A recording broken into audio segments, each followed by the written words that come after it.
Hello everyone, welcome to From the Star Wars Home Video Library. I'm your host, Nathan P. Butler. This time, we rewind a little bit to check out something that sort of crosses paths with several episodes in the past. That is Season 1 of Rebels, the idea of Steelbooks, and the idea of a UK release as another gift to the home video library here, which is, again, a very humbling experience here. A while back, we took a look at Star Wars Rebels, the complete Season 1.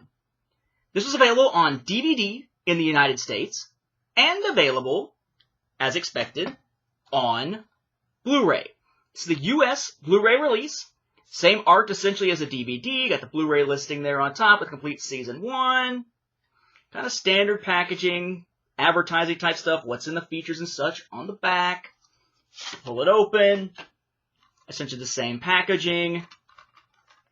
Pop it open. And you've got your two discs there.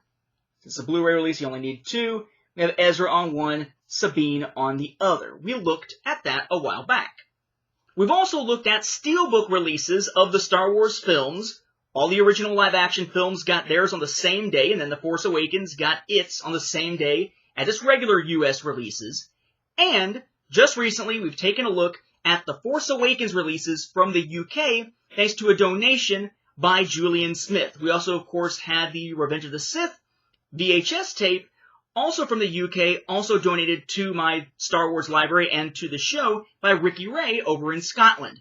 Well, this time, we have a UK item that is donated to the show, but not by someone in the UK, by someone in the United States. That someone is an individual who I think it's very fitting to have been the one to have decided to donate to the show in this way, because this is a Rebels topic, and this is someone who was a longtime listener to Rebels Roundtable, the Star Wars Reports Rebels Roundtable, the podcast that I did with the team, Jonathan and Barrett and Mark and Jen and Bethany and so on, as we were covering Seasons 1 and 2 of Star Wars Rebels. Well, this individual, Brian Snook, decided, as a big Steelbook lover himself, to donate a Rebels Steelbook to the library. Now you might say, well, Rebels Steelbook?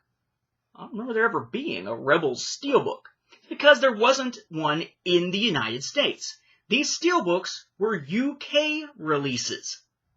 Upon hearing about the donations to the show, like Ricky's and Julian's, Brian decided that, as a Steelbook aficionado, he would import a Steelbook copy of Season 1 of Rebels and donate it to the show. He actually also, for what it's worth, sent some covers that I'm using to protect those Steelbooks, and he's allowed me to borrow a DVD from a very expensive limited edition book that includes a DVD, something well out of my price range that we couldn't cover here on the show anytime soon without his generosity. But we'll get to that in an upcoming episode here. This time, we want to look at the Steelbook release of Rebels, the complete Season 1 from the UK. That is this. Sort of. It's got a little cardboard piece on it right now that you can see. We'll come back to that. The cardboard piece has the ratings. PG for the UK, PG for Ireland. Blu-ray noted there. Rating system on the side, along with an item number. On the back, we have our information about the product. Notice, however, if I pull out the Blu-ray from the US, substantially different back cover here, just like the front. We've got 2-disc, information about what to be found on it. All the bonus features and episodes are the same as in the US. Specifications. Keep getting hit by the light coming in there from the window. Ratings and UPC there on the bottom. But this is actually a part that I'm assuming is meant to be tossed out, but I'm not going to. You actually take that off. It's just this little cardboard thing. This is the actual Steelbook case in all its glory. We have the characters from the Ghost there on the front. You can also see up here, really teeny tiny Disney and Lucasfilm logos. Flip it around. The Grand Inquisitor and a pair of stormtroopers there on the back. Actually, this is a nicer looking Steelbook than what we got with The Force Awakens in the US. Maybe it's just because I'm still annoyed that that one didn't fit the theme of all the previous 6 ones that have been released. But I sort of digress. The spine, Star Wars Rebels, complete Season 1, Blu-ray symbol down at the bottom. As always, the other side is just where it opens, so there won't be one there. And interestingly, the discs themselves look a little different. Now, this does have a little Disney thing in here, but, you know, I'm not going to toss that out because it's a UK thing. It's not like a US piece of trash. It's a UK piece of trash. That should stay. Disc-wise, though, if you check it out, notice that while the US release had Ezra on one, Sabine on the other, the UK release is just that straight blue that we see with a lot of other releases.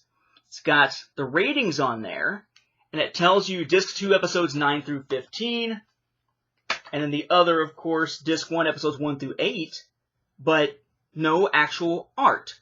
I'm torn on which one looks cooler, because that is kind of bare bones looking, but it's very professional looking, whereas I'm not a big fan of the choices of poses they chose for Sabine or Ezra on the US release. So, maybe it's kind of a wash. And then, of course, underneath, as we often see with the Steelbook, we've got art under. We have the ghost being pursued by TIE fighters. Now, interestingly, we did a whole thing doing a comparison with The Force Awakens on Blu-ray and DVD from the UK in looking at how the language choices differed with the US because of that different market, Region 1 versus Region 2, or Region A versus Region B if we're talking about either DVD or Blu-ray in the latter case there. But in this case, what we have here are essentially identical discs to the United States, which means only the American audio choices. So you're not going to get to see Dutch, Norwegian, you're not going to see Arabic. It has to be a language that is thought of as a majority language in the United States. Kind of. You see, here's the language choices on this Blu-ray and its US equivalent. For subtitles, you have English, English for the hearing impaired, French, and Spanish. And that's Latin American Spanish. Pretty much what you would expect from a US release. But then, for the spoken languages, you have English, French, Spanish, all pretty much the norm for release on this side of the world, and German. I have no idea why, of all things, German gets chosen rather than something else. In terms of all the different languages spoken in the United States that are not majority languages, why German? Then again, if they're putting this out in the UK, why not some of those other languages that are prevalent in Europe and in the UK? And I don't know, if you're going to have Spanish, maybe make it the European version of Spanish, not Latin American, perhaps.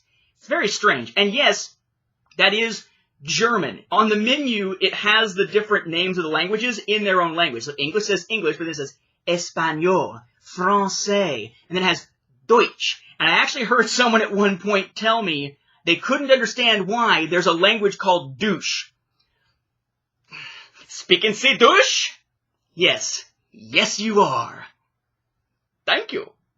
It makes for an odd choice, in my opinion, but even more strange when you think about the fact they just took those same discs, the way they had originally authored them, just repressed them with a different label on it, and put it out in the UK at the same time. Seems an odd choice to me. Then again, it also seems an odd choice that they're going to do a Steelbook, that the Steelbook would be a UK exclusive, not available in the United States. But again, thanks to the fact that the vast majority of Blu-rays, even though they can be region-locked, aren't region-locked. If you live in the United States and you are a fan of Steelbooks, as I am slowly becoming, and as Brian certainly is, then you can just pick this up through something like Amazon.co.uk or whatever, and just have it sent to your address in the United States, and you'll be able to play this just like you could play an American Blu-ray in any American player. Note, you cannot do that with DVD. DVDs are region-locked. Over there it's 2, over here it's 1. It will not work. UK DVDs, no. Blu-rays, yes.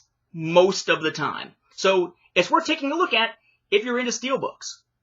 It's another example of how the approaches taken to Star Wars home video releases in different regions, even ones that speak majority the same language, can often be vastly different, or relatively similar in a way that doesn't quite make sense for each region.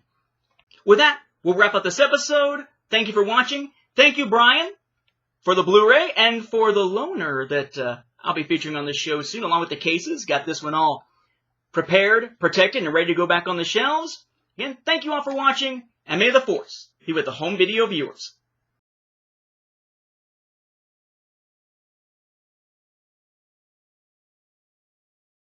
A while back, we took a look at Star Wars Rebels Season 1. The complete Season 1 in the US was available on VHS. VHS? What the